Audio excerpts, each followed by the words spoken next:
Senhores e senhoras, boa tarde, boa tarde, boa tarde. Nessa belíssima tarde do dia 13 de agosto de 2020, da era cristã, do período da Covid, iniciamos mais uma aula. Hoje, um plantão duplo, um plantão tira dúvidas dos conteúdos que vão cair na sua próxima prova na semana que vem, a P8, uma prova objetiva, composta de 12 questões, sendo 5 classificadas como fáceis, 5 como médias e 2 como difíceis. Os conteúdos, os senhores bem sabem.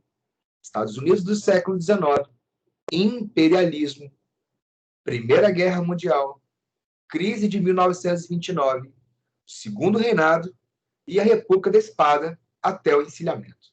Beleza? E aí, nós vamos iniciar, então, o nosso plantão, a nossa aula para retirar as dúvidas. E hoje vai ser uma aula particular, né? Vai ser uma aula particular. Nós temos aí agora 12 pessoas para participar da parada. A primeira coisa que eu vou falar com os senhores para nós começarmos a organizar a nossa revisão e ela ser bem produtiva. Eu coloquei para vocês uma lista de exercícios lá no estuda.com, beleza? Os senhores podem abrir agora o estuda.com para poder ver a lista, ou, creio eu, alguns dos senhores já imprimiram aquela lista, ou ainda, os senhores não fizeram a lista. Diga-se, aquela lista que eu coloquei lá já tem algum tempo, de quase 300 alunos, 13 fizeram. Então, senhores, para poder fazermos a revisão, fazermos o plantão, tira dúvidas, revisar suas dúvidas, não tem como dar o conteúdo de Estados Unidos, imperialismo, Primeira Guerra, crise de 29, Segundo Reinado e República da Espada em 50 minutos ou 100 minutos. Não tem como. Então, eu necessito das dúvidas que vocês tenham, sacou? Dúvidas específicas de cada conteúdo desse.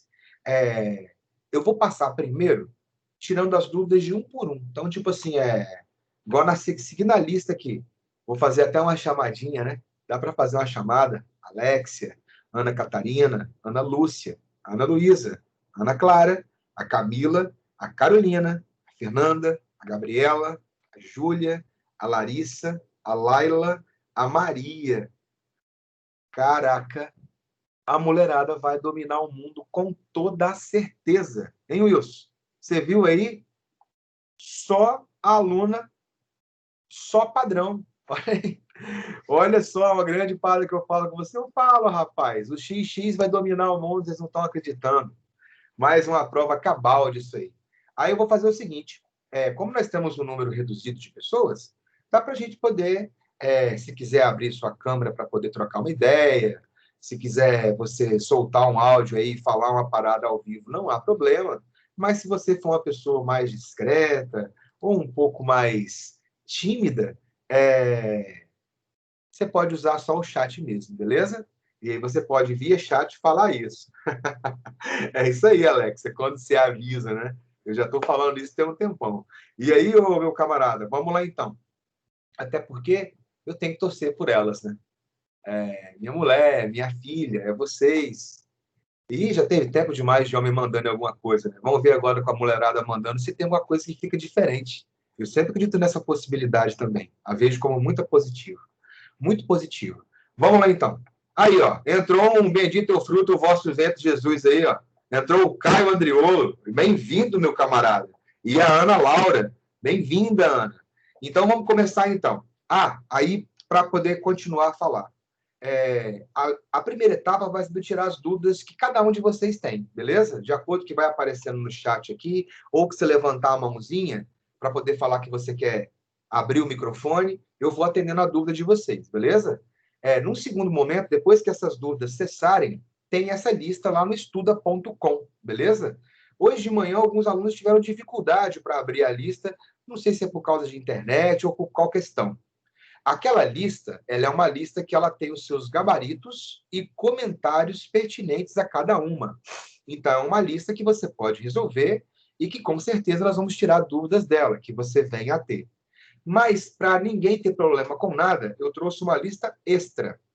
Essa lista extra, depois que tirar as dúvidas pertinentes a cada um, dúvidas do estuda.com, nós vamos para essa última lista, que é uma lista que a gente vai resolver ao vivo, beleza? Trouxe 20 exercícios que, ao final da aula de hoje a gente termina a aula 17h40, aí eu vou postá-la lá também com gabaritos e comentários, mas a ideia é resolver ela hoje ao vivo, beleza? Então vai dar para dar uma medida boa. Começando, então, pela aquela ideia de dúvidas pertinentes a cada um, vamos aí, vamos pegar de baixo para cima, de cima para baixo, vamos lá, começar com você mesmo, Alexia. Alexia, você tem alguma dúvida que você queira retirar nesse momento? Boa tarde, professor. Boa tarde, excelente tarde. E você, como está? Começando lá com os Estados Unidos, né? Hum. Você pode falar do Homestead Act e da Lei Dawes, da conexão entre as duas leis? Na verdade, o que você vai ter, o Homestead, ele vai ser o quê? É um incentivo a você ocupar territórios nos Estados Unidos. O Homestead vai falar o quê? Toda terra que fosse ocupada por um período de 5 anos por um imigrante, que deveria ser europeu, esse imigrante será dono dessas terras a partir desses 5 anos. Então, a ideia é o quê? Para você proteger as terras e produzir naquelas terras, basicamente, o que tinha que acontecer é você eliminar os donos originais daquelas terras, que são os indígenas. Então, na ocasião do Homestead, a ideia é ocupar o território. E como que eu incentivo a ocupar o território? Doando terra. E quando eu dou essa terra para esse imigrante vir para cá, eu utilizo esse imigrante para poder eliminar as populações indígenas locais, beleza? No caso da Lei Dawes, o que vai acontecer? A Lei Dawes, ela é uma lei que também tem a ver com indígena, porque a Lei Dawes, ela é uma lei que ela vai acabar com a propriedade coletiva da terra indígena. Então, você imagina que antes vocês viviam uma tribo, vocês aí, 22 pessoas agora, vivem numa tribo.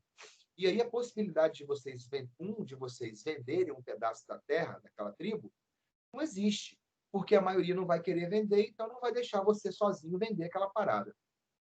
A propriedade ela é usada de forma coletiva por todo mundo. Então, imagina que na propriedade dessa tribo, todos podem utilizar as áreas de caça, de pesca, de coleta, os rios, usar as áreas agricultáveis de forma comum, beleza? A Lei Dawes, ela vai lá e faz o quê? Ela divide a propriedade da terra indígena, que era coletiva, em pequenas propriedades privadas. Então, ao invés de vocês, da segunda K de Vila Velha, serem dona coletivamente de todo o território, vai dividir o território em pedaços. Então, a Alexia vai ter um, a Amanda vai ter outro, a Ana vai ter outro, sacou? O Caio vai ter outro, a Camille vai ter outro. Aí você pensa assim, pô, mas o simples fato de pegar a propriedade da tribo, né, as terras de uso coletivo, e tornarem as terras privadas, altera o quê? O que altera é o seguinte, às vezes você pode ter ganhado um pedaço de terra que não tem, por exemplo, água. Ou você pode ter ganhado um pedaço de terra que não tem matas. Ou você pode ter ganhado um pedaço de terra que a terra é estéril. O que você vai fazer com aquela pequena propriedade que você indígena ganhou? Ou você vai abandonar, ou você vai vender. E aí nós chegamos na ideia principal da lei dele, Dawes, que é o quê? Na propriedade coletiva, os indígenas não vendem a terra. Quando você torna a propriedade coletiva privada e fragmenta em pequenos lotes, existe uma possibilidade muito maior de que cada família abandone aquele lote ou de que venda aquele lote para alguém, que na quase totalidade das vezes vai ser algum colono branco, sacou? Então, a Lei Dawes e o Homestead são leis que atacam a propriedade da terra e o uso coletivo da mesma pelos indígenas. Uma, incentivando você a ocupar a terra, defender a terra por no mínimo 5 anos, isso significa expulsar os índios dali e matar os índios que lá estão, se resistirem, e a outra é pegar a terra coletiva e dividir em pequenos lotes, que facilita a fragmentação, a compra e a venda delas, para os brancos comprarem também. Beleza? Então, são duas leis que Então, essa Homestead Act, pode-se dizer que a Homestead Act foi como se fosse o contrário da lei de terras? Com certeza. Porque, apesar da nossa lei de terras não vincular indígena, porque não tinha aquela ideia, igual tem aí, de eliminação dos indígenas, vai acontecer aqui também. Vai acontecer que também quanto mais você vai para o interior, mais indígena você vai achar. E se você ocupar a terra, fatalmente você vai entrar em atrito com ele. Mas é o contrário no que diz respeito ao seguinte: lá nos Estados Unidos, os camaradas, se você ocupasse a terra era sua. E no Brasil, com a Lei de Terras de 1850, proíbe o uso capião. Então, se você chegar a partir de 1850 no Brasil, você não pode ocupar uma terra voluntariamente e falar que ela é sua depois de alguns anos. Ou você vai conseguir essa terra comprando, ou se o Estado lhe doar essa terra. E quase sempre o Estado não doava a terra, ele vendia. E quem comprava as terras era quem tinha dinheiro. E quase sempre já vão ser os grandes proprietários fazendeiros. Então, nos Estados Unidos, em 1862, ele dá, se você ocupar a terra, ele te dá a terra. Beleza? No Brasil, na Lei de Terras em 1850, você pode ocupar a terra, mas o Estado não vai lhe dar, porque você não pode ser dono dela por uso capião. Você vai ter que comprar. O que acontece? Qual que é o efeito disso socialmente no país? Nos Estados Unidos, você vai ter milhares e milhares de pequenas e médias propriedades, de famílias diferentes. E no Brasil, você vai ter uma concentração imensa de terras nas mãos de poucas pessoas. Desde quando se fala das capitanias hereditárias até a lei de terras, onde você imagina um lugar igual ao Espírito Santo. E aí o governo, ao invés de doar, ele pode vender a terra. Ele vai optar por vender. E quem é que vai ter a grana para comprar? O imigrante que está chegando, desempregado, da Europa? Não. Vai ser eu, Rondinélios, o coronel do sertão, que vai comprar. Beleza? Show de bola. Beleza. É porque eu tenho algumas dúvidas aqui. Se você quiser passar para frente e depois voltar. Alexa, vamos fazer isso porque a gente deixa o negócio mais democrático. Então, Sim, anota, eu vou dar uma rodada aqui e volto em você. Beleza? Show de bola? Vamos lá. beleza. Vai ver que roda fácil. Amanda Rodrigues. E aí, Amanda, tem alguma dúvida? Se você não tiver nenhuma dúvida, não quiser falar, você pode colocar aqui no chat, beleza? Que você não tem dúvida, tá tranquilo, eu passo para a próxima pessoa. A ideia é ter um atendimento individualizado, né, meu camarada? Vamos lá? Pá, pá, pá. Se a Amanda Rodrigues, nesse momento, não tem nenhuma dúvida ou vai me deixar aí no vácuo, a Ana Catarina. E aí, Ana, beleza? Ana Catarina, que dúvida você tem, minha filha? De qual parte da matéria, de qual questão?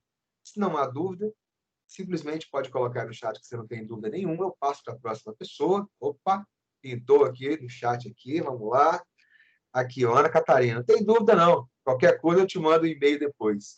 Beleza, Ana, você pode mandar um e-mail para mim ou você pode usar também o WhatsApp. Beleza? Vocês têm meu WhatsApp para poder utilizar caso tenha alguma dúvida, né? Vamos lá para a próxima. Aí, ó. Agora é a Ana Lúcia. Ana Lúcia, Ana Luísa Cipriano e a Ana Luísa Dalfior. As três teteias aí, ó. Dúvidas que vocês têm? Vamos lá. Vamos ver que eu acho que as meninas estão com dúvida. Gabriela Rocha Baiense. Oi, Ronde. Oi, Gabriela. Tudo bom? Yasmin, bem-vinda à aula, entrando agora. Ana Luísa, bem-vinda à aula, entrando agora. E Luísa Andriolo, bem-vinda, entrando agora. Outras que entraram aqui que eu não tinha visto, a Gabriela, a Heloíse.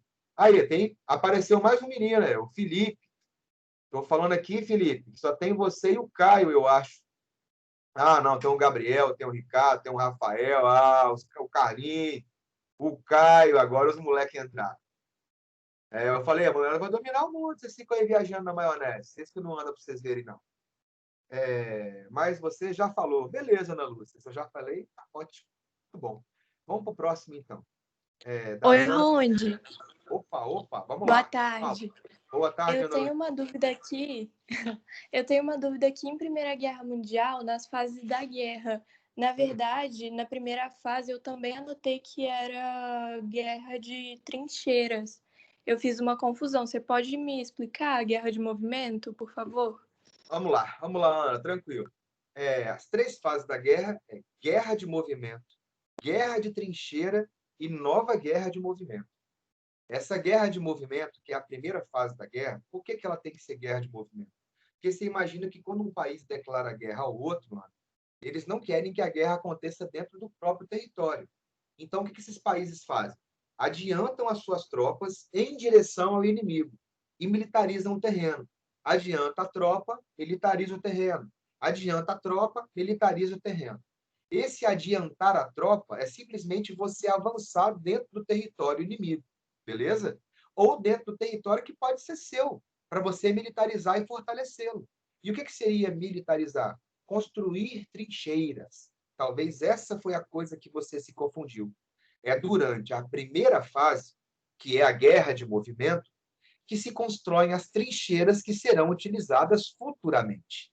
Sacou? Talvez seja essa a sua dúvida. Aí como que é? Avancei a tropa, militarizei o terreno.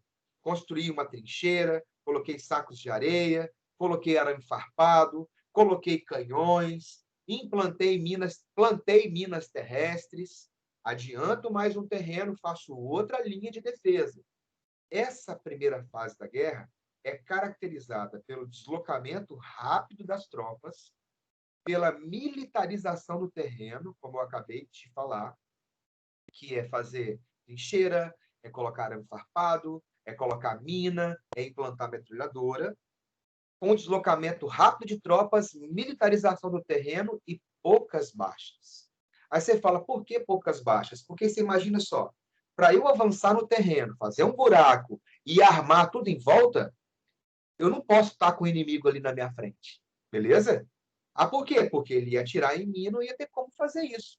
Então, na primeira fase, as tropas se deslocam rapidamente, conquistam bastante terreno, militarizam esses terrenos e têm um índice pequeno de baixa.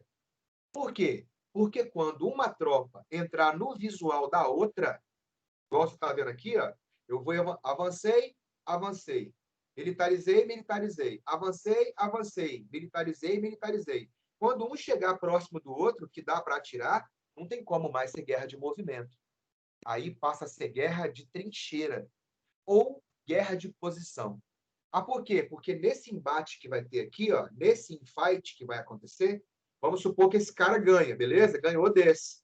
O pessoal que está aqui volta para a última trincheira que eles têm.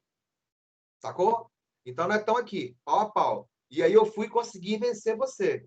Eu ganhei a batalha, mas não ganhei a guerra. Ah, por quê? Porque essa galera daqui vai voltar para trás das trincheiras que ele tem.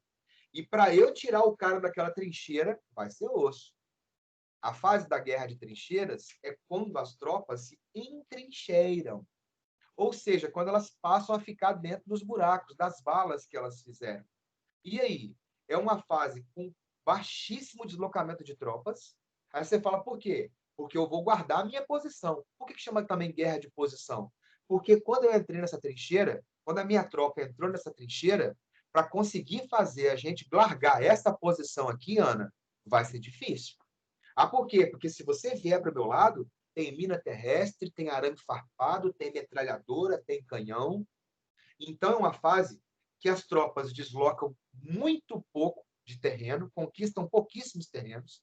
Você vai ter, por exemplo, a Batalha de Verdun, a Batalha do Marne, que vão morrer mais de 100 mil pessoas num, 2, 3 dias, para poder avançar 500 metros, 1 quilômetro e meio. Beleza? Então, é deslocamento pequeno de tropa, com altíssimo índice de mortes. Muita gente morre para poder avançar poucos metros na guerra de trincheiras. Só que a guerra de trincheiras, ela acaba e volta a ser guerra de movimento, chamada de a nova guerra de movimento. Por qual motivo? Por causa do uso de tecnologias que vão ser implementadas em massa nesse momento. Nessa fase, é uma fase que a Rússia já saiu da guerra e quem está entrando são os Estados Unidos.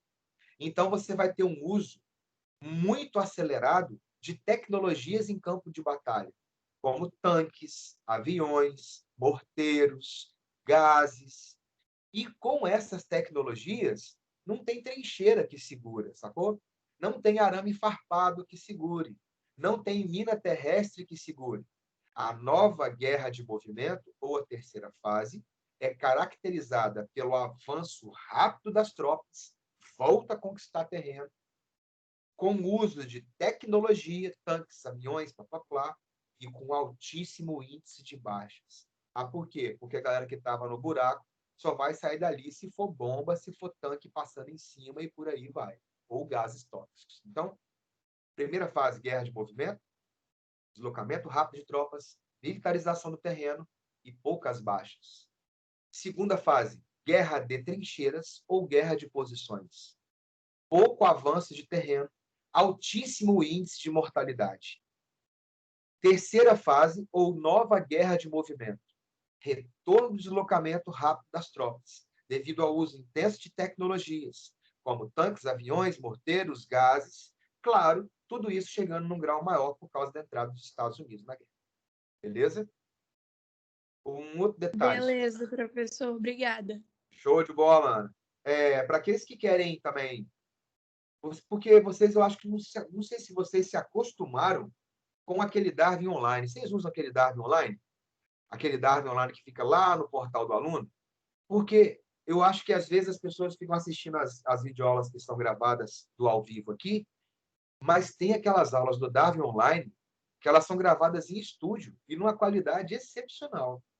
Por exemplo, todas as matérias que vocês vão ter nessa prova agora, se você for lá no Darwin Online, tem lá vídeos e colocar o nome da matéria, vai ter as aulas divididas em pedaços. Olha a dica que eu estou te dando. Cada pedacinho daquele é um assunto da matéria. Então, dúvida que você tem, você pode clicar só naquele assunto. Tum, encilhamento. Você pode clicar só naquele outro assunto. Tum, causas da Primeira Guerra Mundial. E aí vai ter uma aula gravada em estúdio, comigo mais novo, mais magro, com uma imagem excelente falando sobre o tema. Beleza? Pode ir lá conferir que é show de bola. Mas, é claro, nós vamos deixar o nosso ao vivo, que é massa, né? Trocar uma ideia. Tem um tempão que a gente não troca uma ideia. Show de bola. Vamos falar com vocês. Vamos lá agora.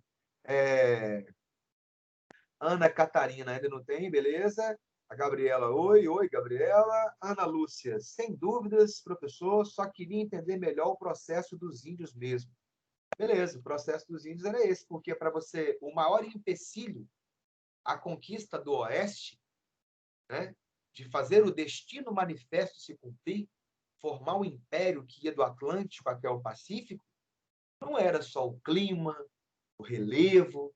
Por quê? Porque você vai ter nesse percurso do leste para o oeste, do Atlântico ao Pacífico, a região dos lagos, os desertos, as rochosas, sacou? As regiões pantanosas, que são os Everglades, a cadeia de montanha das rochosas mesmo, cara.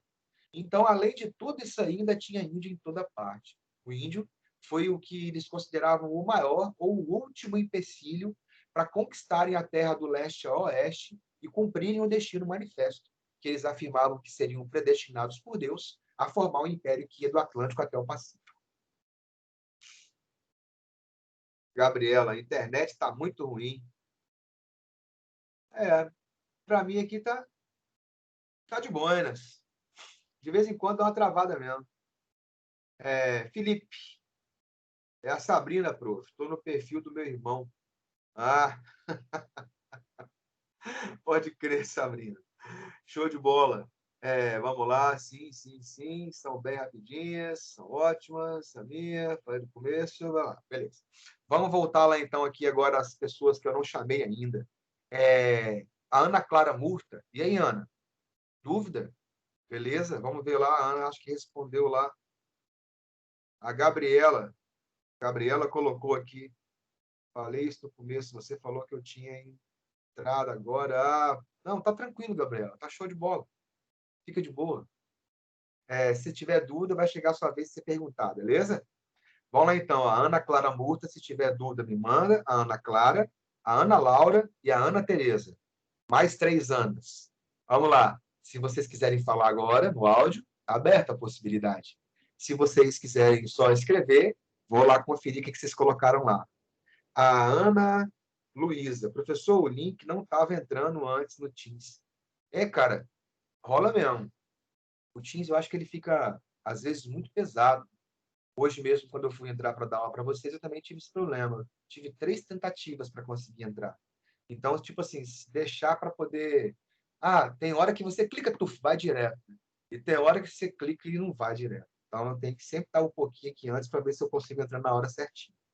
A Ana Laura, minhas dúvidas já foram sanadas. Essa desculpa é boa, hein, Ana? Ela é ótima, hein? Quem foi, já viu naqueles filmes que tem um monte de camarada que está sendo responsabilizado por alguma coisa, por roubar uma galinha. Aí ninguém fala, quem roubou a galinha? Quem roubou a galinha? Todos vocês aí, né?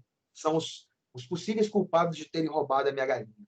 Aí eu falo assim, ninguém vai falar nada não? Então eu vou começar a matar. Aí eu vou lá e pum, dou um tiro na Ana Luísa. A Ana Luísa cai morta lá. Aí quando eu vou pro próximo, que é a Ana Laura. E aí, Ana Laura? Quem é que é o culpado? Você sabe? Aí Ana Laura, sei. Quem é o culpado? Aí ela vai e aponta para Ana Luísa. Ela que você atirou. É muito massa, né? Aí vamos lá. Mas já foi sanada mesmo. Era dos índios. Tá show de bola, tá show de bola. Beleza. Vamos lá. Então agora eu passo a bola para o senhor Arthur Noack, ou Noack, o Caio Andriolo e a Camila Friani. Boa tarde para os três. Os senhores têm alguma dúvida específica sobre os conteúdos pertinentes da nossa prova? O áudio está aberto. Se não quiser, pode falar lá no chat. Ah.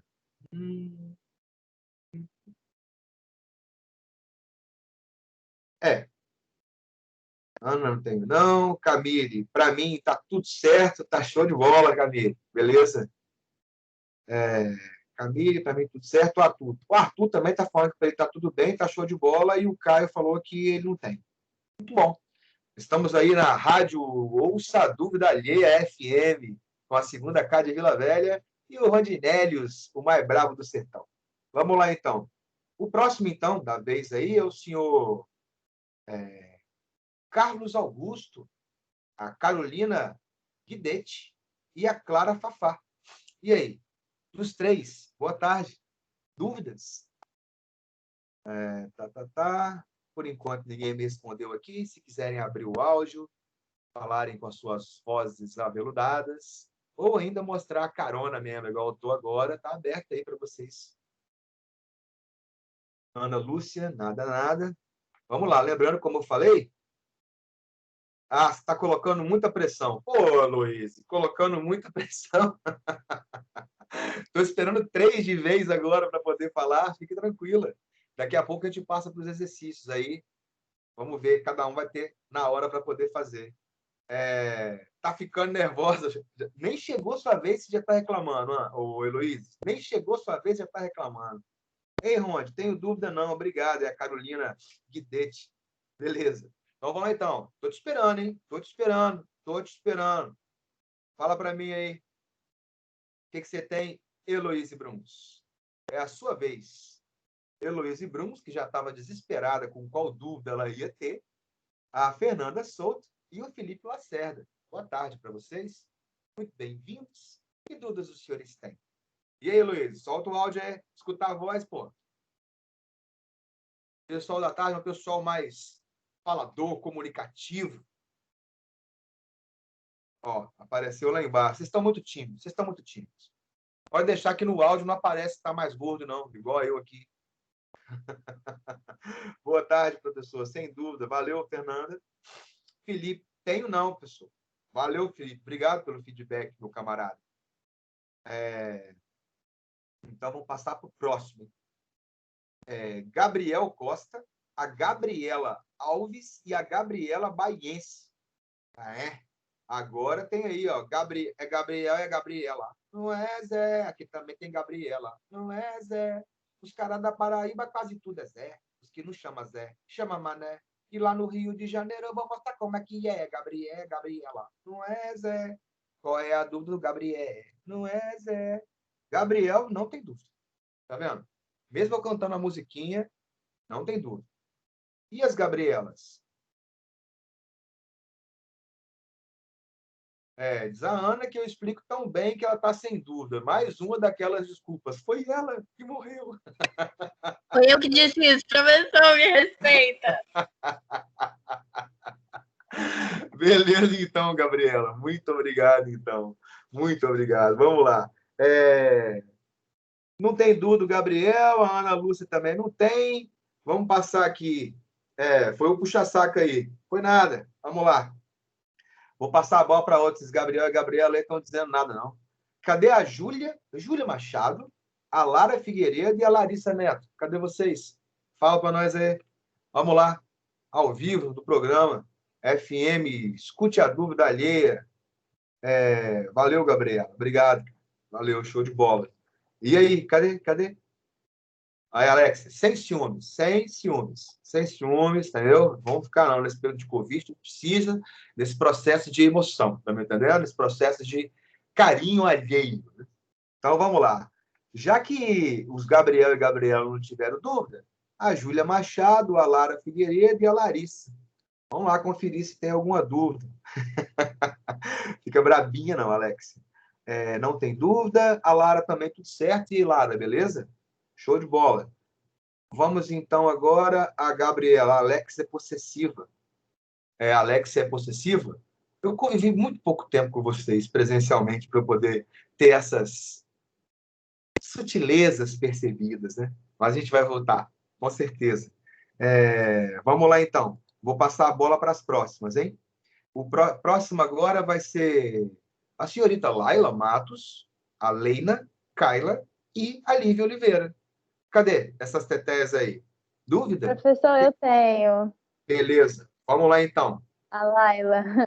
Eu Cadê? tenho Fala, dúvida Laila. na Revolução Praieira, lá do Eu Sou Praieiro, que você até falou da música. Aham. Beleza, Laila. Eu falo para você. A Revolução Praieira ela é a primeira revolução que é de caráter ou de inspiração socialista no Brasil. A Revolução Praieira ela acontece no Pernambuco, e para você lembrar da Revolução Praieira, você tem que lembrar daquele macete do domínio da família Cavalcante, que eu falei que existia até uma trova que se tinha naquela região que confirmava o que a família Cavalcante tinha de domínio, que era aquela assim, ao chegar ao Pernambuco, não se faça de arrogado. Ou você é Cavalcante, ou você é cavalgado. E aí? E aí você tinha naquele momento o quê? A total certeza que se você fosse membro da família Cavalcante, você seria o dono das terras, o dono do comércio, o que comandava a polícia, o que comandava a política. E se você não fosse um cavalcante, você era um cavalgado, ou seja, você era um cavalo, um animal, um explorado, beleza? E lá na região dessa época, lá no Pernambuco, no Recife, surgiu um partido chamado Partido Radical Liberal, apelidado de Partido da Praia, né? Ficou um nome longo, né? Partido Radical Liberal, né? Ou Partido Liberal Radical. Então, para ficar o nome menor, os brasileiros gostam de fazer isso, como a sede do partido ficava na região de frente para a praia, colocaram o nome o apelido, o nome do partido de Partido Praieiro, ou Partido da Praia. Ele era o Partido Liberal Radical. E esse partido foi o primeiro partido que teve uma orientação de base socialista, sacou? Ou seja, defendia a reforma agrária, equiparação, nacionalização dos meios de produção, defendia ensino básico obrigatório e gratuito, fim do recrutamento militar, diminuição dos impostos, de que ministros e juízes só poderiam ser brasileiros, cogitava a ideia do fim do voto censitário, o voto deveria ser o voto universal, e esse partido tinha um jornal que chamava o Jornal da Praia, que divulgava essas ideias, sacou? E teve um manifesto divulgado por um jornal chamado Diário Novo, o nome do jornal, ou Jornal da Praia, que divulgou um manifesto chamado Manifesto ao Mundo. Esse manifesto ao mundo era justamente divulgando essas ideias que eu acabei de dizer. Reforma agrária, criação de leis trabalhistas, de possibilidade de participação política, de diminuição dos impostos. E o que acaba acontecendo? Esse partido acabou por lançar candidato próprio e acabou por vencer, beleza? E o que acaba acontecendo? Quando venceu um membro do Partido Liberal Radical, o que acontece é que, no final, o resultado das eleições acontece, mas o imperador tem que aprovar ou não o resultado daquela eleição. E, na época, lembra que o imperador tinha um poder moderador. Quando venceu um candidato do Partido da Praia, e ele era opositor do imperador, o imperador utilizou o poder moderador e não aprovou a eleição dele. Então, é tipo assim, imagine que todos vocês são candidatos e vocês foram eleitos, beleza? Só que quando saiu o resultado da eleição, o imperador via quem era eleito. E se ele, tipo assim, esse candidato A aqui, ele ganhou a eleição, mas ele apoia o meu governo, ele não é crítico do meu governo, beleza. Ele pode ficar no poder. Aí esse outro cara aqui, é o tal do Chichorro da Gama. Esse Chichorro da Gama aqui é quem? É um camarada que lutou contra a família do senhor, lutou contra o domínio da família imperial no Brasil, Ah, então ele é opositor do meu governo? Ah, é claro que é. Então, o imperador utilizava o poder moderador, tirava aquele cargo do poder, tirava aquele cara do poder e colocava outro. Vai ser isso que vai ser o estupim da Revolução Praieira. Quando o candidato do Partido da Praia foi eleito, o imperador não aceitou a eleição dele e substituiu o cara. Sacou? E aí? E aí, com a substituição do candidato eleito, os revoltosos vão para o pau, vão para a batalha. Conseguem até tomar o poder no Pernambuco. Mas é só o tempo que demora para as tropas imperiais chegarem na região e acabar com o movimento. A Revolução Praieira, ela cai, quando cai em provas e vestibulares, é mais pela questão do domínio da família Cavalcante, pelo fato desse partido da Praia ser um partido de influência socialista, pelo fato de que tinha um amplo programa de reformas, mas que, no final das contas, acabou dando, como todos os outros movimentos no Brasil, foram derrotados pelo governo imperial. Beleza? É isso. E como eu estava falando, caso ainda tenha alguma dúvida, alguma coisa, vai lá no Darwin Online. Aí você vai colocar lá Revolução Praieira, História do Brasil, Revolução Praieira, tem a aula inteirinha, completinha, só daquele tema. Mas, como eu estou te dizendo, estamos aqui ao vivo para poder responder ao vivo. Obrigado pela pergunta, Laila. Espero que tenha sanado sua dúvida. Vamos para o próximo. Próximo. A Laila, a Lene, a Lívia e a Leina, né? Agora é a Lívia Oliveira, a Lívia Poletti e a Luísa Andriolo. E as três senhoritas? As três senhoritas têm o que de dúvida? Lívia Oliveira, Lívia Poletti e a Luísa Andriolo. Vamos lá, ver o que elas colocaram aqui. A Leina está tranquilo, a Lívia está tranquilo também, a Lívia Oliveira e a Lívia Poletti também está tranquilo. Todo mundo tranquilo. Todo mundo tranquilo. Show de bola. Vamos para o próximo. O próximo é a Maria Eduarda, a Marina Meirelles e o seu Matheus Baiense. E aí? O que a trinca aí tem de dúvidas para nós? Vamos lá ver aí, ó. A Luísa Andrioli falou que não tem dúvida. Cadê os outros dois? Cadê o nosso camarada? Cadê a Maria Eduarda, a Marina Meirelles e o senhor Matheus Baiense? Só entraram na aula e foram ver televisão? Qual é que é? Aí a Marina, o Matheus, tudo show de bola. A Maria Eduarda falou que se eu poderia repetir o encilhamento. Claro. E boa tarde, mas estou sem dúvidas, Marina Meirelles. Beleza, então a dúvida aqui da trinca que é a respeito do encilhamento. O encilhamento, ele era um plano econômico do governo, primeiro governo da República, do Marechal Deodoro da Fonseca, o governo provisório ainda, nomeou um camarada para poder ser o ministro da Economia, que era o Rui Barbosa. E o Rui Barbosa pretendia tirar o Brasil daquela ideia de depender só de gêneros agrícolas, principalmente do café, depender só de importar industrializados e passar a produzir tais industrializados. Aumentar o meio circulante, aumentar a quantidade de pessoas trabalhando e recebendo salários, beleza? E o que acontece? Para fazer isso, ele deveria catalisar no Brasil uma revolução industrial. A geração de emprego e renda em indústrias, em fábricas, para que isso diminuísse, como eu falei, a nossa dependência do setor agrícola, porque ele afirmava que era um risco, poderia ter uma superprodução, poderia ter o aparecimento de uma praga, poderia ter uma crise econômica qualquer e o país quebrar. Então, ele falava que seria bom se o Brasil não dependesse tanto da agricultura, que o Brasil passasse também a se industrializar, porque aí ele passaria a gerar emprego e renda dentro do país e faria a balança comercial brasileira ser uma balança mais favorável, já que se a gente não compra tanto de fora e passa a comprar o que nós produzimos, gera emprego e renda aqui e o nosso dinheiro não vai embora. Só que o problema para você fazer uma revolução industrial, modernizar, gerar emprego, gerar renda e blá, blá, blá, precisa de grana. E o país não tinha grana ou afirmava que não tinha. Segunda opção, se você não tem grana, pega empréstimo. Ele tentou conseguir empréstimo, mas não conseguiu. E aí a terceira opção foi qual? A terceira opção foi ele produzir dinheiro sem lastro, para poder ter dinheiro para emprestar para os caras que iriam criar as fábricas. Aí é um ponto interessante. Primeiro, não ter grana, beleza. Segundo, ninguém emprestou, por quê? Porque ninguém iria emprestar dinheiro para o Brasil poder investir na própria indústria. Assim, o Brasil passaria a não comprar mais dessas grandes potências e viraria concorrente delas. Então, quem sempre emprestou para o Brasil, igual Estados Unidos e Inglaterra, não emprestaram. A solução do Barbosa, então, foi passar a produzir dinheiro sem lastro. E aí temos que falar o que é o tal do dinheiro e o tal do lastro. O dinheiro, antigamente, lá nas antigas, ele era riqueza viva. A moeda era feita de ouro, a moeda era feita de prata, a moeda era feita de cobre. E ela tinha um valor dela com base no tamanho e no peso dela, que aquele metal valia. Só que, com o tempo, para poder simplificar as relações de comércio, inventou-se a cédula, o numerário, beleza? E aí você tem uma cédula, você tem um pedaço de papel que representa uma riqueza, beleza? Ah, e qual que é a riqueza? A riqueza é o lastro.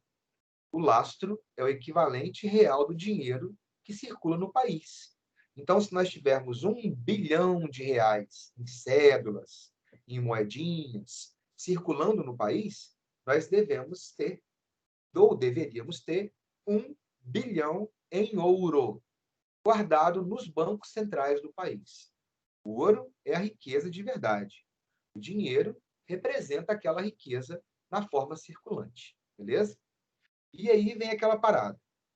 As pessoas falam assim, pô, mas se produzir dinheiro e não aumentar o lastro, gera inflação.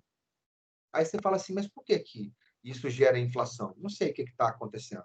E aí os caras vão e falam assim, é fácil você entender. Imagina que antes você tinha R$ 1 bilhão, olha para mim aqui, e aí você tem que ter 1 bilhão em ouro no Banco Central, beleza? 1 bilhão em riqueza de verdade e 1 bilhão em papel que representa essa riqueza circulando, beleza? O que acontece? Se você for lá produzir mais dinheiro, agora você tem 2 bilhões de reais, mas não aumentar o seu lastro, você acabou de desvalorizar sua moeda e de gerar inflação. Aí você fala, por quê? Aí eu te dei aquele exemplo da terceira série. Antes você precisava de R$ 1 para poder comprar uma maçã. Agora, essa maçã, ela custa R$ 2, beleza? Se você precisa de mais dinheiro para comprar a mesma coisa, você desvalorizou a moeda. Antes, com R$ 1, você comprava uma maçã. Agora você precisa de R$ 2 para comprar a mesma maçã. Você precisou de mais dinheiro para ter a mesma coisa, você precisou de mais dinheiro para ter a mesma riqueza, você desvalorizou a moeda. Se o preço do produto subiu, gerou inflação. Sacou? E aí vem a parada. Mas, e o Rui Barbosa, que era tão inteligente, como eu ouvi falar, ele não sabia que ia gerar inflação, não? Ele sabia. Só que ele achava que já tinha solução. Quando você for pesquisar, perceber, a maioria das pessoas não fazem ideia do que é lastro. E aí eu disse em sala de aula que até você, que agora, com toda a convicção, sabe o que é lastro, se você for num caixa eletrônico e sacar uma cédula de R$ 100, novinha, cheirando a novo, você tem certeza que ela tem lastro? Que existe o equivalente real dela lá no Banco Central? A maioria nem sabe que isso existe. E mesmo aqueles que sabem que existe, eles não têm certeza. Eles podem confiar de que existe, beleza? É aí que entra a ideia do Barbosa. Se antes não tinha dinheiro para poder emprestar, para gerar indústria, agora o governo vai produzir e vai ter. E na visão do Barbosa, se eu empresto o dinheiro que eu produzi para você, você vai gerar emprego, vai gerar renda, vai gerar produção, vai gerar consumo. Para abrir sua loja, você tem que comprar material, tem que contratar pedreiro. Para sua loja funcionar, você contrata empregado, contrata e compra matéria-prima que vai fabricar o seu produto. Então, gera emprego e gera renda na visão do Barbosa, beleza? Como que não geraria uma inflação? Na visão do Barbosa, quando essas empresas passassem a gerar emprego, gerar renda, produzir, comprar, vender, a solução viria quando essas empresas passassem a exportar. Quando essas empresas passassem a exportar, o dinheiro que vem lá de fora, o dólar, na época, a libra, hoje seria dólar, libra, euro, o que for, essas moedas são moedas muito fortes e estáveis. Essas moedas serviriam para poder compor o lastro do país. Então, você imagina que o Brasil exportou tantos milhões de dólares. Quando os dólares entrassem no país, esses dólares, que são moedas estáveis, moedas fortes, seriam pegadas pelo Banco Central para comporem o lastro do país. Então, antes você tinha R$ 1 bilhão em moeda, em cédula, circulando para ter 1 bilhão em ouro. Aí eu fui lá e produzi mais 1 bilhão de reais em cédulas. Vai gerar inflação. Não geraria inflação se, quando começasse a exportar, os dólares que entrassem no país vinham parar aqui, ó, sacou? Antes você tinha 1 bilhão em reais, agora você passa a compor o seu lastro também em dólar, também em libra, também em euro, por exemplo, agora, como é hoje. A ideia era boa? Era, mas não deu certo. Por que não deu certo? Primeiro que existia uma quantidade imensa de pessoas que abriram empresas fantasmas para pegar dinheiro emprestado. Existiu uma falta de fiscalização gravíssima por parte do governo. Essas pessoas que pegavam o dinheiro emprestado não abriam as fábricas, então não geravam emprego e nem geravam renda. Para piorar, ainda colocaram ações na Bolsa de Valores, as pessoas compravam ações de uma empresa que não existia. Então, quando o governo foi cobrar o dinheiro que emprestou para tal empresa, o governo não recebia, porque a empresa era fantasma, quase todo mundo se ferrou. Por quê? Porque, primeiro, não gerou emprego e renda. Segundo, o banco não recebeu o que ele emprestou. Ou seja, o governo tomou o calote. Quem é, então, que ganhou com essa ação aí? Apenas aqueles que criaram as empresas fantasmas, estelionatários. Apenas aqueles que especularam na Bolsa de Valores, sacou? Colocando ações de empresas que não existiam para vender e pegando a grana para eles, sacou? Não gerou emprego, não gerou renda, não gerou desenvolvimento, gerou desvalorização da moeda e uma forte inflação, beleza? Um detalhe curioso, que vai ter a ver também com a matéria que nós vai ter na sua prova, a ideia de produzir dinheiro sem lastro para poder gerar emprego e gerar renda, que não deu certo no Brasil e gerou inflação e desvalorização, é a mesma ideia que o Franklin Delano Roosevelt vai utilizar quando ele cria o New Deal. Como que no New Deal, o governo intervencionista, que ia ser o principal gerador de emprego e renda, um Estado quebrado, como é que ele ia ser o principal gerador de emprego e renda? Como que ele iria patrocinar as grandes obras de ferrovias, rodovias, pontes, bairros populares, praças e por aí vai? Como que ele vai criar salário mínimo, seguro-desemprego, bolsa de assistência social, Bolsa Família? Como que ele vai emprestar dinheiro para as fábricas poderem se reerguer depois de elas terem sido quebradas? Bom, passou a produzir dólar, sem lastro, igual o Barbosa produzia réis, sem lastro. Só que nos Estados Unidos deu certo, né? Por 2 motivos. Motivo 1, lá se fiscalizou intensamente quem pegava o dinheiro. Só liberava depois de fiscalização total. Aqui no Brasil isso foi fraco. Segunda coisa, não poderia aumentar os preços dos produtos e nem ter inflação. Porque como a economia era intervencionista e o Estado tabelava os preços dos produtos, os preços não poderiam subir. E se os preços não sobem, não se gera inflação. Show de bola? E para valer de brinde, se perguntassem para vocês assim, todos foram beneficiados pelo New Deal? Haviam opositores do New Deal? O que os senhores acham? Alguém tem ideia? O New Deal vai ser o plano econômico que vai retirar os Estados Unidos da crise depois de quase 4 mandatos do Roosevelt. Beleza? Então, é um plano que deu certo. Agora, a pergunta é, todo mundo apoiava o New Deal nos Estados Unidos ou não? Lembra que eu discuti isso com vocês em sala. Eu falei que aquela elite que não quebrou com a crise de 29 não era a favor do New Deal. Por quê? Porque aquela elite que não quebrou, se o governo não ajuda as empresas quebradas, essa elite que não quebrou poderia comprar todas essas empresas quebradas e terem conglomerados econômicos maiores dos que tem hoje. Beleza? Então, se o governo não auxiliasse muitas empresas falidas a se reestruturar, aquela elite que não quebrou com a crise de 29 poderia ter comprado muito mais do que ela já comprou. Esses grandes conglomerados que formam holdings, trusts, cartéis e por aí vai. Show de bola. Vamos lá. Espero que eu tenha respondido a sua questão, beleza? Agora é a vez da... Eu acho que eu já falei da Marina Meirelles, né? O Matheus Baiense também já falei. Agora é o seu Rafael, o seu Ricardo e a senhora Sofia.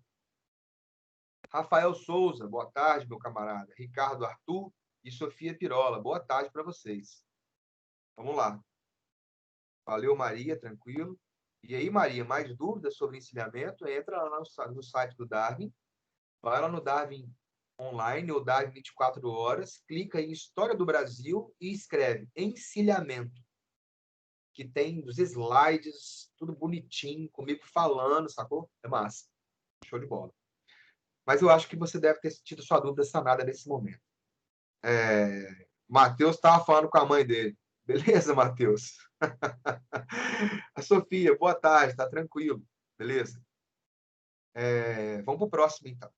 O próximo é o senhor Vitor Azevedo, o Wilson. Se tiver dúvida, também pode perguntar, Wilson.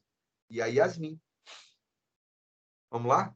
Caso não tenham dúvidas, eu vou voltar para o início da lista. Vamos ver aqui. Matheus, não, você falou o meu nome e não entendi o porquê. Era algo importante? Não, Matheus, é porque eu estou chamando aluno por aluno para perguntar se ele tem alguma dúvida específica. Porque depois que eu retirar as dúvidas específicas de cada um de vocês, a gente vai passar a resolver as dúvidas dos exercícios que eu coloquei lá no estuda.com. E depois de resolvidas essas dúvidas, nós vamos fazer os exercícios ao vivo da lista nova que eu vou postar para vocês aqui. Beleza? Alexia, são 11h40. Pode crer. Acabou a aula. Ainda estão viajando aqui. Show de bola. Na próxima aula a gente continua. Show de bola? E aí terminamos e começamos lá. Beijo. Valeu. Tchau.